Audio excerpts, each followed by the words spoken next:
इस कार्यक्रम के प्रायोजक हैं doctor Trilok Chand Jain, tax advocate, Bharatpur Jaipur वाले, श्रीमती सुनीता जैन, सीए लोकेश जैन, श्रीमती पूजा जैन, दुबई, प्रशांत जैन, डॉक्टर प्रीति जैन, जयपुर, मंगलार्थी सीए अभिषेक जैन, आत्मार्थी समीक्षा जैन, जयपुर, सीए अभिषेक जैन, सीए स्वाति जैन, मुंबई, प्रशस्ति जैन, लब्धि जैन, ध्रुव जैन, प्रशम जैन एवं त्रिलोक जैन एंड कंपनी, रणजीत नगर, भरतपुर, राजस्थान। यदि ऐसा मान लिया जाए कि साहब पानी पी लिया साहब, अरे उपवास कह करके गर्व मत करो, ये कहना चाह रहे।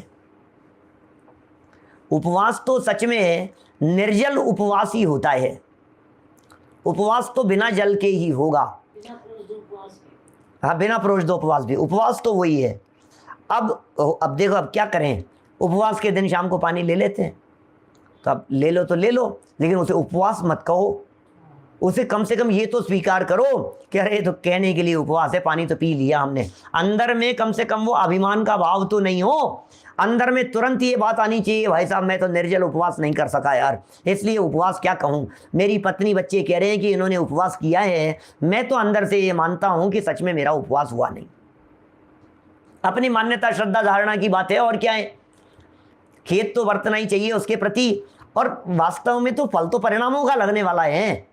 आपने क्या किया है, तो बहुत नियम इस तरह से शक्ति पूर्वक निभाओ, जितना हो सके उतना ही लो। जब आपने धारणा की थी उपवास के लिए, जब आपने धारणा की थी उसी समय आप ये सोच लीजिए कि भैया मैं उपवास तो कर रहा हूँ, लेकिन फिर भी मैं अष्टमी का मेरा उपवास, प्रोषित उपवास नहीं कह रहा हूँ मैं, अष्टमी का मेरा उपवास है, सप्तमी को दोनों टाइम भोजन खाया है, नौमी के दिन दोनों टाइम भोजन करूँगा, अष्टमी का मेरा उपवास है, शाम को मैं पानी ले लूँगा। ये आपने धारणा जब किया था उस समय ऐसा विचार कर लिया तो ठीक है, जितना निप सके, क्योंकि आपने वो सब छोड़ करके जो आराधना में अपना काल व्यतीत किया है उसमें तो बहुत बड़ा भला हो ही गया है ना। आप आडंबरों से बच गए, आरंभ से बच गए, किचन भोजन आदि इन सारी व्यवस्थाओं से बच गए हैं, और इन सब से बच करके अपने उपयोग को धर्म ध्यान में लगाया है। 4 प्रकार के अनुयोगों के स्वाध्याय में अपने उपयोग को लगाया है।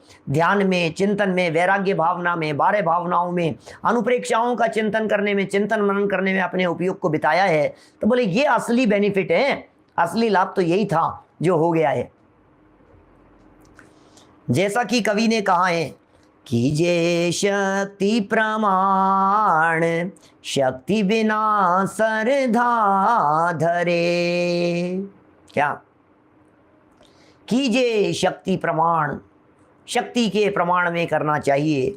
शक्ति के बिना, शक्ति नहीं होवे तो क्या करें? बोले श्रद्धा करो, श्रद्धा, कोई बात नहीं, श्रद्धा तो रखो कि असली काम क्या है, श्रद्धा तो रखो ये योग्य रीति से किस तरह से इनका पालन किया जाता है। देखिए, जिसके पालन की शक्ति न हो उसकी श्रद्धा करनी, भावना वाणी। और जो यशस तिलक चंपू ग्रंथ में ऐसा लिखा है कि शरीर शुद्ध स्नान, दंत धावन, कुल्ला आदि करके भगवान की पूजा करो, अन्यथा नहीं। सो कथन सामान्य गृहस्थों, माने बिना उपवास एकासन वाने के लिए है, व्रतियों के लिए नहीं है।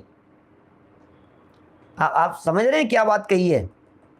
यशस तिलक चंपू ग्रंथ में ऐसा लिखा है कि बिना नहाए भगवान की पूजन मत करो। वहाँ लिखा है मतलब बिना कुल्ला किए हुए भगवान की पूजन करने के लिए मत जाओ, बिना दंत धोवन किए हुए मत जाओ, शुद्ध स्नान के बिना मत जाओ। बात तो सच्ची है, ऐसा ही होना चाहिए। सामान्य दिनों में तो ऐसा ही होना चाहिए, लेकिन कोई व्रती व्यक्ति है, प्रोषदोपवासी है, तो प्रोषदोपवास माने ये तीसरी प्रतिमा की चर्चा चल रही है। भाई साहब आप ये तो विचार कीजिए, ये तीसरी प्रतिमाधारी की चर्चा चल रही है, चौथी प्रतिमा की चर्चा चल रही है। दर्शन प्रतिमा, व्रत प्रतिमा दूसरी, फिर सामायिक प्रतिमा तीसरी, चौथी प्रोषद प्रतिमा है, प्रोषदोपवास की चर्चा चल रही है, चतुर्थ प्रतिमाधारी की चर्चा चल रही है। ये इसका लेवल आप हीन कैसे समझ सकते हो, ये कोई साधारण व्यक्ति नहीं है। देखिए क्या कह रहे हैं ये, अब क्या क्या और त्याग करने चाहिए इनके भोजन में, सप्तमी नौमी के दिन क्या क्या त्याग होने चाहिए। और थुअर के पत्ते श्रावकों के सर्वथा भक्षण योग्य नहीं है। थुअर के पत्ते, शरबत नहीं लेना, अचार नहीं लेना, आसव नहीं होना चाहिए। आसव क्या होता है, पहले भी आया था, एक बार बताया था आपको। आसव क्या है? शराब वगैरह है, नशीली चीजें, वो आसव के अंतर्गत आती हैं। आसव, आश्रव होता है ना, तो श्रेय के अंदर तो मात्रा लग जाती है, और वो मात्रा हटा दो ऐसे वाली, तो आसव। तो आसव क्या है? तो बोले ये शराब वगैरह, नशीली चीजें, रस, इस तरह के, ये आसव है। मुरब्बा नहीं लेना, कांदा नहीं लेना, है ना, गाजर नहीं लेना, और पुदीना नहीं लेना, लहसुन, हींग, डींगड़ा, ये सब, हींगड़ा, हींगड़ा, हींगड़ा, हींग, हींगड़ा, सब्जी नहीं लेना, हरी सब्जी, पापड़ नहीं लेना, खार नहीं लेना, खार क्षारित चीज़ें भी होती है। आयुर्वेद वगैरह में तरल पदार्थ होते हैं। केसी जैन साहब बीकानेर वाले हमारे अच्छे विद्वान हैं, आप हमारे स्वाध्यायी बीकानेर में रहते हैं। तो ये जो आयुर्वेद वगैरह के अंदर भी जो रसायन वगैरह होते हैं, रस वगैरह, वो भी सब उसमें आसव के अंतर्गत शामिल किया जा सकता है। आयुर्वेद में कई तरह के ऐसे रस होते हैं, लिक्विड औषधियाँ होती है, लिक्विड दवाइयाँ वगैरह होती है, वो भी सब शराब जैसी हो गई ना। पीने की दवाइयाँ, होम्योपैथ के अंदर पीने की दवाइयाँ, लिक्विड दवाइयाँ, टॉनिक वगैरह, वो सब एल्कोहल जनिक होते हैं वो सब, तो सबका निषेध बरतता है उसमें। होटल में जीमना कैसे हो सकता है? होटल में जीमने की बात है। सोडा वाटर नहीं पिएगा, सोडा वाटर, सोडा वाटर बहुत चला करता था पहले, तो देखा नहीं 10-15 साल 20 सालों में कभी सोडा वाटर चलता होगा अभी भी कहीं। अब ठेले वेले पे पहले स्कूलों में पढ़ते थे, उस समय चलता ही होगा, खैर अपन लोग उससे दूर हो गए हैं इसलिए अपने को पता नहीं है। बिस्किट, बर्फ इत्यादि पदार्थों का नाम बताया है। सो ये नहीं समझना कि इतने ही का त्याग बताया है, इन जैसे जो भी हो उन सब का ही त्याग होना चाहिए। ऐसा थोड़ी नहीं इतना बतला दिया, इतना बतला दिया क्या। ये इनको जो भी है, थुअर के पत्ते, कांटे वगैरह होते हैं उसमें, थोर में नहीं, पत्ते वगैरह होते हैं कुछ इस तरह के। अब नहीं पहचान रहे हैं तो अजान फल का तो वैसे ही त्याग होना चाहिए, और क्या है। आप डाल करके देखेंगे तो थुअर एक पेड़ होता है, खेतों के अंदर बाढ़ वगैरह के काम आता है, ऐसा ही है, बाढ़ वगैरह में काम आता है। जो बाढ़ मतलब वो प्रोटेक्शन के लिए, रोकने के लिए, इस तरह से। हाँ, थोड़े कांटे जैसा भी होता है ना। देखिए, और शूद्रों का स्पर्श हुआ भोजन त्यागने योग्य है, वो भी नहीं लेवे। शूद्रों के गृह का दूध, दही, छाछ, मट्ठा, पानी भी पीने योग्य नहीं है। बिना मर्यादित पदार्थ कुलीन पुरुषों को भी सेवन योग्य नहीं समझना। बिना मर्यादित पदार्थ सामान्य में भी नहीं लेना चाहिए अपने को। कारण की निमित्त परिणाम बिगाड़ देता है। अभी निमित्त की प्रधानता से किए गए कथन है, माने कैक्टस भी कह सकते हैं। हाँ, कैक्टस ही है अवनीश भाई, थोर माने कैक्टस जैसा ही है, कुछ किसी तरह का है, कैक्टस भी कह सकते हैं। अभी निमित्त जो है ना, वो परिणाम बिगाड़ देता है। अरे आप उन निमित्तों से दूर रहिए ना, हम तो ये कहना चाहते हैं। आप उन निमित्तों से बच कर के क्यों नहीं रहते हो? आप उन निमित्तों से दूर क्यों नहीं रहते हो? इससे भोगोपभोग व्रत में विवेक पूर्वक कर्तव्य करना चाहिए। भोगोपभोग व्रत, उसमें बराबर विवेक पूर्वक कर्तव्य करना चाहिए। जो पदार्थ नशा पैदा करने वाले हों, जो कोई भी पदार्थ नशा पैदा करने वाले हों, जैसे भांग, अफीम, गांजा, धतूरा, ऐसी वस्तुओं को खाने तथा इनका व्यापार करने का भी त्याग कर देना चाहिए। क्या क्या कह रहे हैं ये? ऐसी वस्तुओं को खाने तथा इनका व्यापार करने का भी त्याग कर देना चाहिए, क्योंकि इनसे सद्विचार नष्ट होते हैं। विचार नष्ट हो जाते हैं, अच्छे विचार ही जाते रहे आपके, बुद्धि नहीं रही, बुद्धि चले गई आपकी। देखिए और चलते हैं आगे, क्या लिख रहे हैं। जिन पदार्थों में त्रस स्थावर का घात भी नहीं होता, ऐसे भी पदार्थ हैं बहुत सारे, त्रस स्थावर का घात नहीं होता, किंतु ध्यान देना, बहुत महत्वपूर्ण बात, इसे क्या कहेंगे? अनिष्ट कारक अभक्ष्य कहते हैं। 5 प्रकार के अभक्ष्य सुने होंगे आपने। एक अनिष्ट कारक अभक्ष्य है। अनिष्ट कारक अभक्ष्य क्या होता है? ऐसा होता है जो अभक्ष्य तो नहीं, दूसरा खावे तो खाने योग्य और हम खाएं तो वो अभक्ष्य। कब, कौन सी परिस्थिति की बात कर रहे हैं ये कह रहे हैं जिन पदार्थों में तरस स्थावर का घात भी नहीं होता किंतु अपनी प्रकृति के अनुकूल न हो, ऐसे अनिष्ट पदार्थों का त्याग नष्ट करना चाहिए। अपनी प्रकृति के अनुकूल न हो, ऐसे अनिष्ट पदार्थों का त्याग अवश्य करना चाहिए। अवश्य होना चाहिए यहाँ पर, हाँ, अवश्य ही शब्द होना चाहिए, नष्ट की जगह अवश्य करना चाहिए। जैसे खांसी के रोगी को मलाई अथवा जो इष्ट होते हुए भी अनुपसेव्य हों उनका भी त्याग करना चाहिए। जैसे भड़कीले वस्त्र पहनना आदि। लो, ये कहाँ उपवास की चर्चा चल रही है और भड़कीले वस्त्र पहनने का त्याग कर रहे हैं। हाँ भाई साहब, वस्त्र सज्जा भी जरूरी है। प्रोष दो उपवास के दिन शुद्ध सात्विक भोजन से ही काम नहीं चलेगा क्या? इष्ट की जगह प्रियंक जी अवश्य शब्द होना चाहिए, मिसप्रिंट है वो। अशुद्धियाँ तो है ही, खैर कुछ उनमें सुधार तो होना ही चाहिए। फटी जीन्स पहन रखी हो, हैं क्या क्या कपड़े पहन लेते हैं, क्या बताएं भाई साहब, दुनिया के हाल ख़राब हैं चारों तरफ।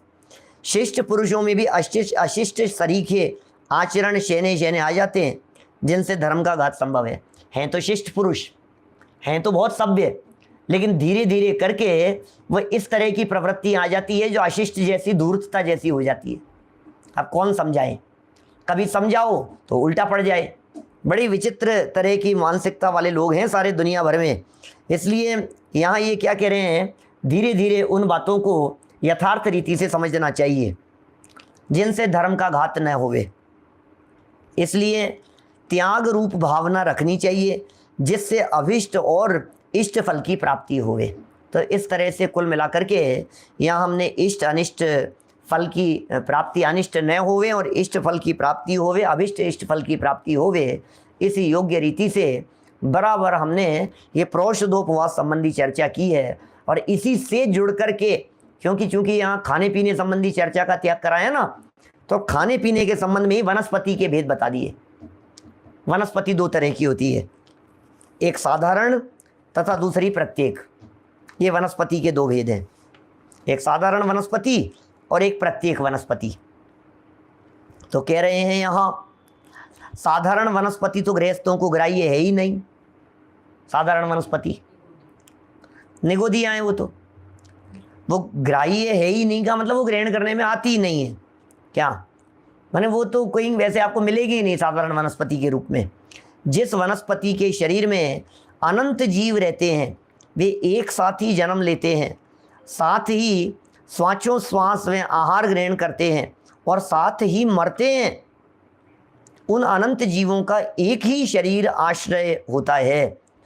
यह साधारण जीवों का साधारण लक्षण है। ऐसी वनस्पति का सर्वथा त्याग करना चाहिए। वास्तव में ये साधारण वनस्पति तो निगोद का ही नाम है। यहाँ जो बात कही गई है ये सब सप्रतिष्ठित प्रत्येक के संदर्भ में बात आ रही है। प्रत्येक भी दो तरह की है। साधारण वनस्पति तो भूल जाओ आप, साधारण की तो व्याख्या समझ ली अपन ने। पहले पुरुषार्थ सिद्धि उपाय पढ़ते समय भी अपन ने उस व्याख्या देखी थी, तो उसमें कहा था कि भाई ये जो है ना, एक एक धीरे धीरे करके किसी एक निगोद शरीर में अनंत जीव है, वो तो हो गई साधारण। अब जो ग्रीनरी दिखाई दे रही है ये है प्रत्येक वनस्पति। स्वयं नहीं खावें, विवाह आदि के अंदर खिलाएं भी नहीं। जो चीज़ हम खाते नहीं वो चीज़ हम खिलाते नहीं, बात खत्म, सीधी सी बात हो गई। ऐसा थोड़ी ना है, मतलब बिल्कुल प्रैक्टिकल ऐसा ही होता है। हमारे यहाँ कोई व्यक्ति खाना खाने के लिए आएगा तो आलू प्याज जमीकंद द्विदल इस तरह की चीज़ें क्यों मिलेगी उसको? किसी भी प्रकार का भक्ष्य नहीं मिलेगा उसको। हमारे यहाँ भोजन करने के लिए आएगा तो वही चीज़ मिल सकती है जो चीज़ हम खाते होंगे। हमने किसी व्यक्ति को शादी विवाह के अंदर बुलाया है तो क्या करेंगे भाई साहब? वही तो करेंगे क्या? माने खुद भी नहीं सेव पालन करें और शादी विवाह, मान लीजिए किसी और की शादी में गए हैं, किसी ब्याही सगों की शादी में गए हैं, किसी मित्रों की शादी में गए हैं, किसी और के यहाँ गए हैं जिसमें हमारा कुछ रोल नहीं था। अब वहाँ परोसगारी करने का आपको अवसर मिल गया है क्या? परोसगारी करना है हमारे को, तो भी हम अभक्ष्य वस्तु की परोसगारी नहीं करेंगे। हम आलू की बाल्टी लेकर के किसी को परोसने के लिए नहीं जाएंगे, है ना। इतना विवेक तो होना ही चाहिए कम से कम। प्रत्येक के दो भेद हैं, एक सप्रतिष्ठित प्रत्येक और दूसरा अप्रतिष्ठित प्रत्येक। ये प्रत्येक वनस्पति के दो भेद हैं। मूलग्गा पोर बीजा कंदात खंद बीज बीज रुहा समुच्छिमाय भणिया पत्ते आनंत कायाय। गाथा है गोमटसार की। मूल, अग्र, पर्व, कंद, स्कंद, बीज और सम्मूर्छन, इनसे पैदा होने वाली वनस्पति प्रत्येक तथा अनंत काय होती है। क्या ये प्रत्येक वनस्पति की चर्चा कर रहे हैं। अब इनके अलावा आपको वनस्पति मिलेगी कहाँ जिसको आप साधारण वनस्पति कह रहे हो? क्या वो कहाँ मिलेगी? देखिए, अर्थात उत्पत्ति के समय से अंतर मुहूर्त तक तो प्रत्येक रहते हैं, पश्चात साधारण हो जाते हैं। अब ये बचती नहीं है ये बात, है ना। ये बात यहाँ बराबर नहीं है। ये बस वो प्रत्येक है सो वो प्रत्येक ही है। वो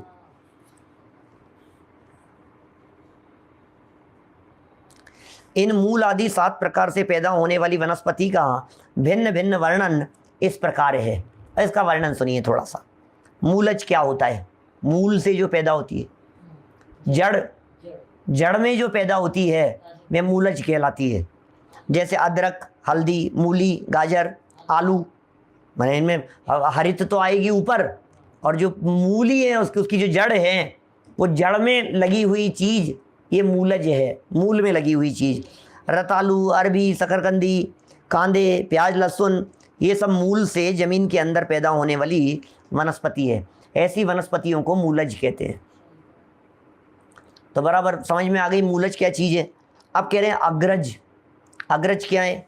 बोले तोरई, भिंडी, ककड़ी, आर्या आदि वस्तु जो सिरे से पैदा होती हैं वे अग्रज कहलाती हैं। तो फिर साहब ये भिंडी, तुरई, ककड़ी ये तो सब खाने के भक्ष्य हैं, तो सब कि नहीं, जब उगी हैं तो उस समय कह रहे हैं ये प्रत्येक वनस्पति हैं। ये क्या अभी सप्रतिष्ठित अप्रतिष्ठित की चर्चा करेंगे। जब कच्ची थी ना ये छोटी, जब उस समय, अभी इनके लक्षण बतलाएंगे अपन, कल करेंगे उस मैटर पर चर्चा। तो ये अग्रज हैं, ये अलग तरह की वनस्पति हैं। यहाँ तो ऐसा समझ लीजिए वनस्पतियाँ 6 प्रकार से पैदा होती है। वो 6 प्रकार की बातें बता रहे हैं। मूलज हो गई जड़ में होने वाली, अग्रज हो गई ऊपर होने वाली, फिर पर्व, देवनाल, ईख, वेंत आदि गांठ से पैदा होने वाली को पर्वज कहते हैं। पोरें होती है ना इनकी, जो गन्ना है उनमें पोर होती है बीच बीच में, तो उसको आप बोएंगे तो पोर से पैदा हो जाती हैं, वे पर्वज कहलाती हैं। पर्व से जन्म लेने वाली पर्वज, पौरवज ऐसा भी कहें उसे। फिर कंद, सूरण, प्याज आदि कंद हैं, वो कंद कहलाते हैं। फिर स्कंधज। स्कंधज क्या चीज़ है ये? बोले सायली, कटेरी, पलाश आदि शाखा से उत्पन्न होने वाली वस्तुएं स्कंधज कहलाती हैं। मुझे लगता है जो स्कंधज हैं ये वे इस तरह के वृक्ष होते हैं जो उसकी टहनी को काट दो तो टहनी से ही उग जाते हैं। वो पत्ता लगा दो ना, पत्ते से भी वो उग जाती हैं। वो माने उनके कोई ऐसे जड़ वगैरह इस तरह का नहीं, माने कोई हाँ पत्थर चट्टा है इस तरह का। चलिए जो भी है, ये आर्या भी कोई चीज़ होती होगी इस तरह की, खाने योग्य कोई चीज़ होती होगी, है ना। गिलोय वगैरह भी इसी तरह की चीज़ें हैं। चलिए 6 नंबर पर बीज की बात कर रहे हैं। गेहूँ, चावल, ज्वार, बाजरा, मक्की, मूंग, उड़द, सरसों, मसूर आदि ये सब बीज से उत्पन्न होते हैं, इसलिए बीजज कहलाते हैं। विनोद दोषी जी साहब पालड़ी वाले हैं, पहले कहते होंगे किसी को बहुत बरसों पहले, आर्या कौन सी फल सब्जी होती है।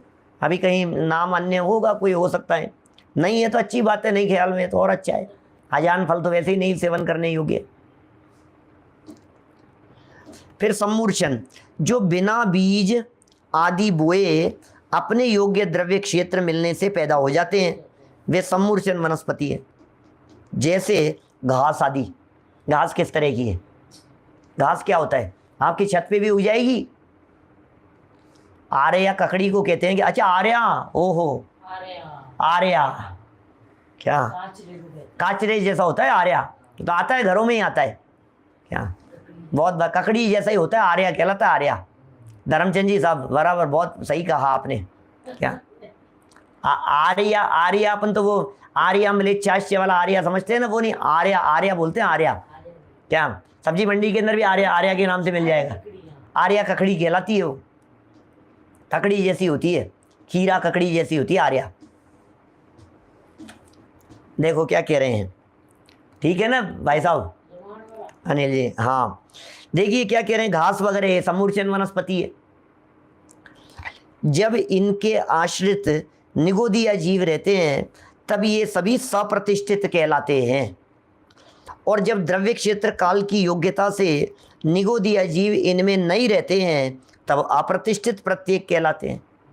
भाई जब इनमें रहते हैं, क्या मतलब जब इनमें रहते हैं निगोदिया जीव तो सप्रतिष्ठित होंगे, जब निकल जाएंगे तो अप्रतिष्ठित हो जाएंगे। जिस वनस्पति के एक शरीर का एक ही स्वामी हो उसे अप्रतिष्ठित कहते हैं। एक शरीर का एक ही मालिक है। अब गोमट सार जीव कांड के अनुसार सप्रतिष्ठित प्रत्येक एवं अप्रतिष्ठित प्रत्येक की पहचान के नियम बताते हैं। अब सप्रतिष्ठित प्रत्येक क्या होता है और अप्रतिष्ठित प्रत्येक क्या होता है, इसके नियमों को यहाँ बतला रहे हैं। इसकी चर्चा कल करेंगे, और कल एक विशिष्ट प्रकरण और आने वाला है। 17 प्रकार के ऐसे नियम बतलाए हैं जो श्रावक यदि उन नियमों का पालन करता है तो उसका जीवन बहुत ही संयमित हो जाता है। 17 प्रकार के नियम, क्या क्या नियम हो सकते हैं, क्या क्या नियम लिए जा सकते हैं, day to day routine life के अंदर किस किस तरह के नियम लिए जा सकते हैं, माने अष्टमी चतुर्दशी के दिन, पर्व के दिनों में, व्रत के दिनों में किस तरह के नियम हो सकते हैं, उनकी चर्चा भी हम करेंगे। वास्तव में तो नियम एक ही है भाई साहब, स्वाध्याय करो और अपने आप को जानो, असली नियम तो यही है, बाकी तो क्या दम है। ये जितने भी नियम बतलाए जा रहे हैं, जितने व्रतों की चर्चा की जा रही है, जितने संयमों की चर्चा की जा रही है, जितनी बातें समझाई जा रही है, उन सब बातों का मूल प्रयोजन क्या है ये बतला दो मेरे को। उन सारी बातों का मूल एक ही प्रयोजन है, बोले क्या? अपने स्वभाव के नजदीक आना। एक ही प्रयोजन है, अपने स्वभाव के समीप आना। एक ही प्रयोजन है, स्वयं अध्ययन, स्वयं को गहराई से जानना, स्वाध्याय। आपने उपवास किया अपने नज़दीक आने के लिए, आडंबरों से बचने के लिए, विषय कषाय से बचने के लिए, दुनियादारी की उलझनों से बचने के लिए। तो ये सारी उलझन को बच करके कहाँ आए? अपने स्वभाव के नज़दीक आए ना। तो असली काम तो नज़दीक आने का है। उसके माध्यम से हिंसा कैसे हो सकती है, उसके माध्यम से पाप कैसे हो सकता है? जब आप अंदर में चले जाते हैं तो सर्व प्रकार की बाहरी हिंसा का त्याग स्वयं हो जाता है। इन सब बाहरी व्यवहार रीति से कहे गए व्रतों को सावधानी यथा योग्य रीति से पालते हुए अब हम अंतरंग में रत्नत्रय जो एक नियम होना चाहिए, रत्नत्रय का धारण करना, नियमेण यजम कज्जम तम नियमम, ऐसा नियम सार में व्याख्या की है कुंद महाराज देव ने। नियम से जो करने योग्य कार्य है उसे नियम कहते हैं, और फिर कहा रत्नत्रय ही एकमात्र करने योग्य कार्य है, इसलिए वही वास्तव में नियम है। उसकी चर्चा यहाँ हुई, कल चर्चा को और आगे बढ़ाएंगे। अभी की बात को यहीं विराम देते हैं। जनवाणी स्तुति। इस कार्यक्रम के प्रायोजक हैं doctor Trilok Chand Jain, tax advocate, Bharatpur Jaipur वाले, श्रीमती सुनीता जैन, सीए लोकेश जैन, श्रीमती पूजा जैन, दुबई, प्रशांत जैन, डॉक्टर प्रीति जैन, जयपुर, मंगलार्थी सीए अभिषेक जैन, आत्मार्थी समीक्षा जैन, जयपुर, सीए अभिषेक जैन, सीए स्वाति जैन, मुंबई, प्रशस्ति जैन, लब्धि जैन, ध्रुव जैन, प्रशम जैन एवं Trilok Jain and company, Ranjit Nagar, Bharatpur, Rajasthan.